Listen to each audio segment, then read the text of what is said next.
Always drawing the fucking Talcum Tumborg. Doesn't matter how fucking good at this game we are.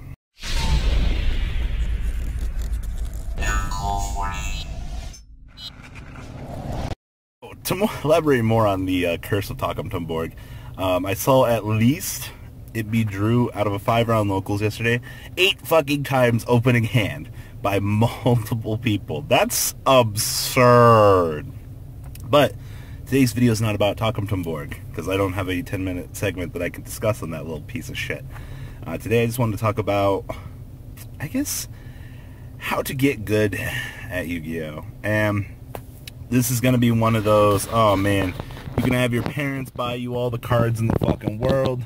You can essentially have everything in the game that you could ever want at your resources, but you're still going to fucking suck, because Yu-Gi-Oh! Takes some level of dedication. And we all love hard work to learn insane turn 1 combos that if my opponent has the Raigeki, the Dark Hole, the potential Ghost Ash, or Joyous Spring, whatever the fuck it is, for my Nutty out, or if I get lawn mowing on because I drew a bajillion cards, then that's just going to be me. These are just scenarios that you really can't control. It doesn't really matter how much you guys love this game. You know, obviously my Patreons love me and they're always supporting me for the new shirt fund, but today, hey, we're in old reliable. You gotta love a nice blue old shirt that's a bit ragged, just like my Yu-Gi-Oh! Experiences are.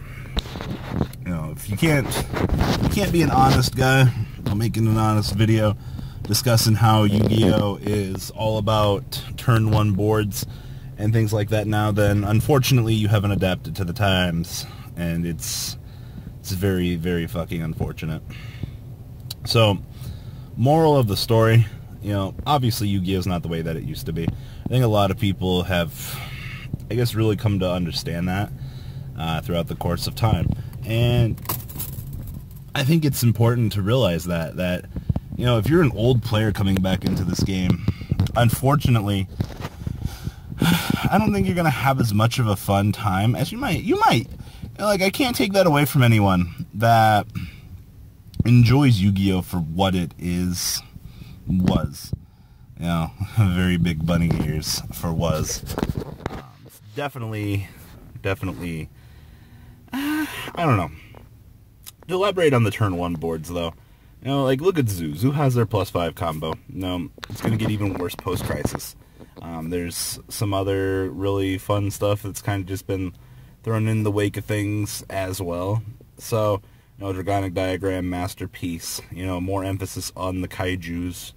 You know, fucking Gamma Seal, fucking, you know, the one that can be searched with dinosaurs. And speaking of dinosaurs, they ain't too fucking good.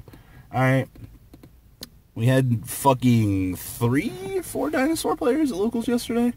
Obviously I didn't know what the fuck I was doing. I haven't watched any of John playing the deck, except for maybe once or twice.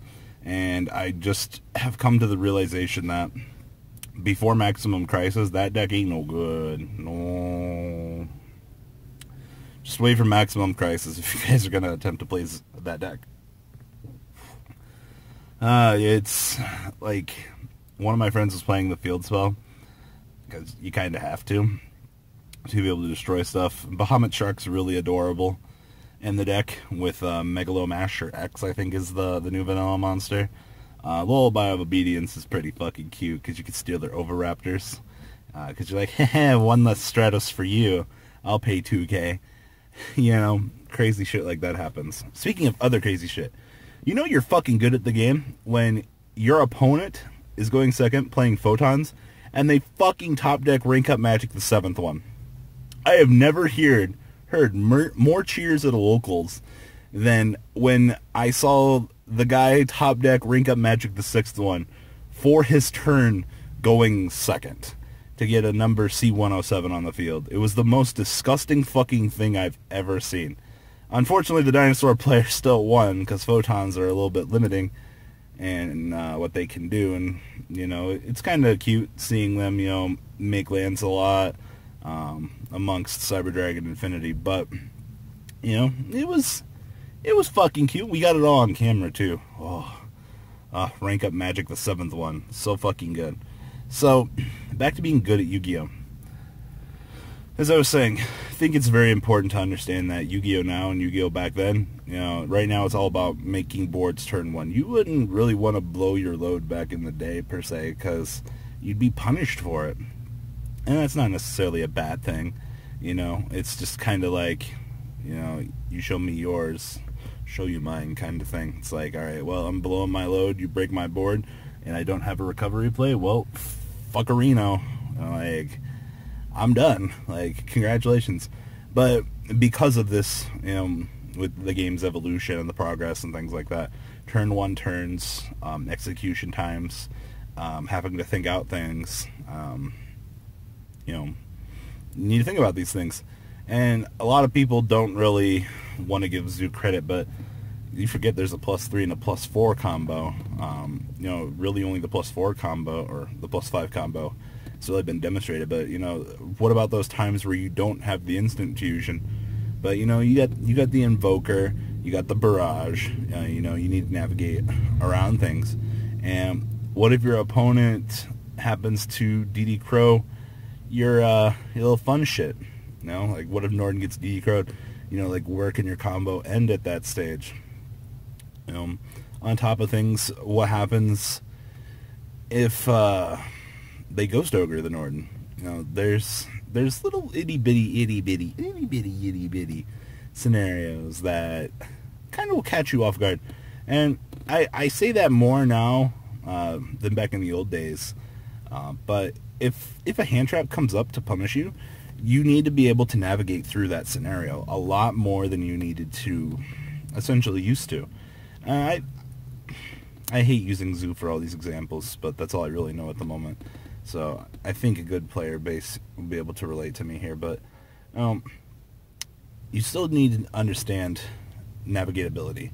Zoo's such an adaptable toolbox in and in itself that you shouldn't have any problem weaving through the bullshit that's being thrown at you.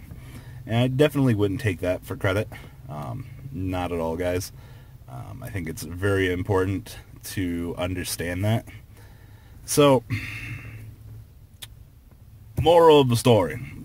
Boom! We always open up Fuck 'em Talking to Borg.